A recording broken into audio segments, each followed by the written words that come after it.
সংস্কৃতি বিকাশ ভৱনৰ 87 সংখ্যক বাৰ্ষিক সাধাৰণ সভাখনি সংস্কৃতি বিকাশ ভৱনৰ প্ৰাংগণত অনুষ্ঠিত হয়।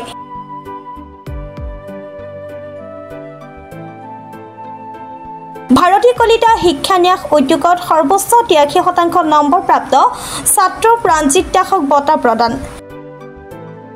পলাকবাৰী সংস্কৃতি বিকাশ ভৱনৰ সাধাৰণ সম্পাদক যতীন্দ্ৰ নাথ কলিতাই আধৰা সাধাৰণ সভাত সভাপতিত্ব কৰে। বৰ্তমানৰ পলাকবাৰী সংস্কৃতি বিকাশ ভৱনৰ সভাপতি অনিল চন্দ্ৰ কলিতাই।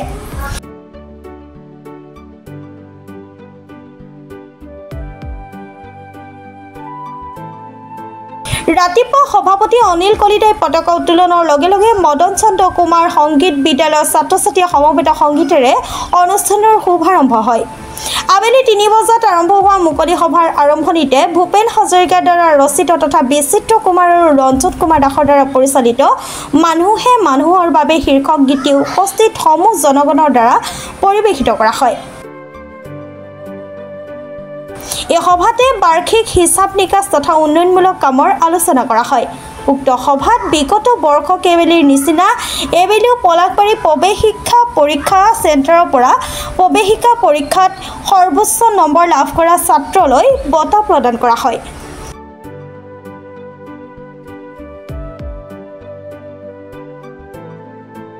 সংস্কৃতি বিকাশ ভৱনৰ সহযোগ তথা ভাৰতী কলিতা শিক্ষা ন্যাস উদ্যোগত পলাকবাৰী 8 নং ৱাৰ্ডৰ নিবাসী হেমন্ত কলিতাই প্ৰদান কৰি আহিছে। দেওবাৰে PMC পলাকবাৰী আঞ্চলিক হাইস্কুলৰ পৰা 83% নম্বৰেৰে উত্তীৰ্ণ হোৱা ভট্টপাৰা নিবাসী প্ৰাঞ্জিত দাসক প্ৰদান কৰা হয়। বঁটা হিচাপে মানপত্ৰ, ফুলাম গামোচা, কিতাপৰ টোপোলা আৰু নগদ ধন 5000 টকা প্ৰদান কৰা হয়।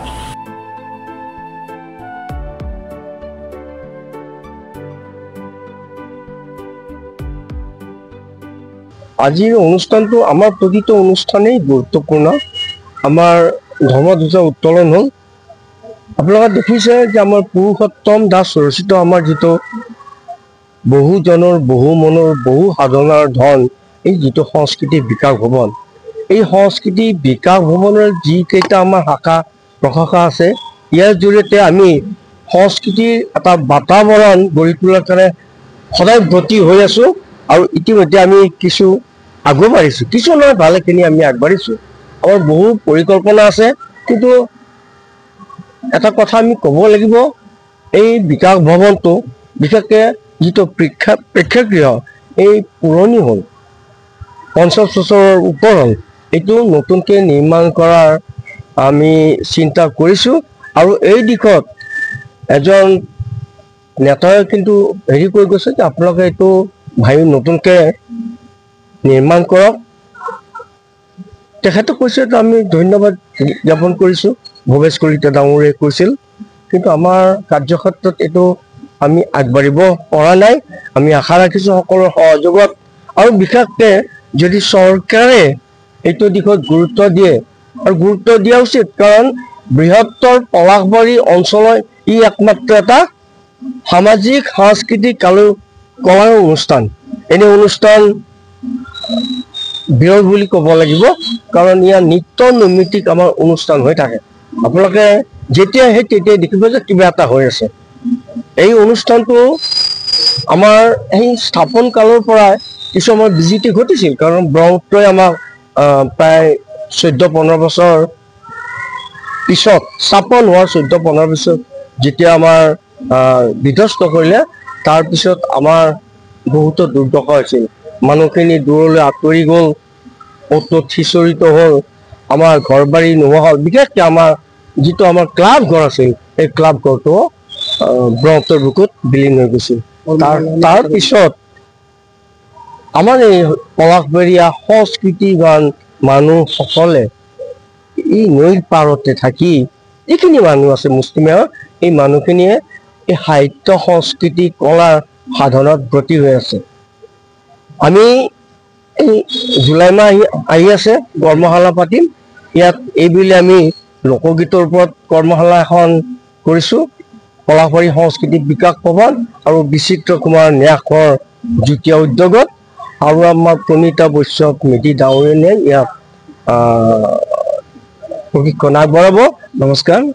পলাশবাৰী সাংস্কৃতিক বিকাশ ভৱনে 1938 চনতে আত্মপ্ৰকাশ কৰিছিল আৰু এই উদ্দেশ্যে এই অনুষ্ঠানটোৱে বিভিন্ন সামাজিক অনুষ্ঠান কৰি আহিছে আৰু আজিও আমি আমাৰ এই পলাশবাৰী 8 নম্বৰ ৱাৰ্ডৰ নিবাসী হেমন্ত কলিতাৰ আৰু আমাৰ পলাশবাৰী সাংস্কৃতিক বিকাশ ভৱনৰ যুটীয়া উদ্যোগত এটি শিক্ষান্যাস কৰা হৈছে আৰু এই শিক্ষান্যাসৰ উদ্দেশ্য হ'ল আমাৰ পলাশবাৰী পৰীক্ষা কেন্দ্ৰৰ যিসকল ছাত্ৰ ছাত্ৰীয়ে সৰ্বোচ্চ নম্বৰ লাভ কৰিব তেওঁক আজি এই বঁটা আমাৰ ইয়াতে প্ৰদান কৰা হ'ব পলাশবাৰী সাংস্কৃতিক বিকাশ ভৱনত আৰু ইয়াৰ লগত আমাৰ আজিৰ বাৰ্ষিক সাধাৰণ সভাখনো অনুষ্ঠিত কৰা হ'ব ইতিমধ্যে আমাৰ পতাকা উত্তোলন হৈ গ'ল আমাৰ সন্মানীয় সভাপতি অনিল চন্দ্ৰ কলিতাদেৱে আমাৰ পতাকা উত্তোলন কৰি তেওঁৰ বহুমূলীয়া ভাষণ ৰাখিলে আৰু আবেলি 3:30 বজাত আমাৰ সাধাৰণ সভা আৰম্ভ কৰা হ'ব গতিকে আমি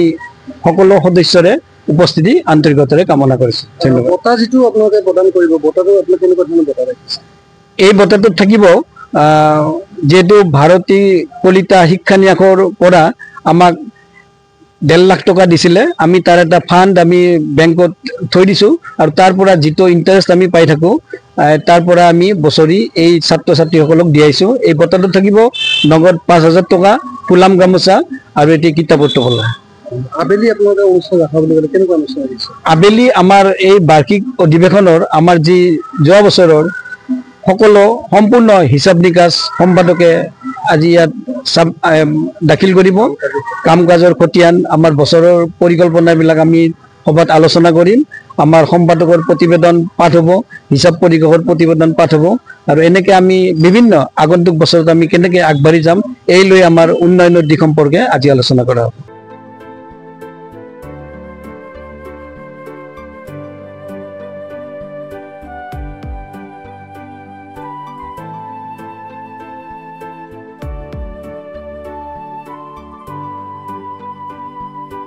নিউজ ডেস্ক ৰিপৰ্ট প্ৰাতঃ টাইম ডিজিটেল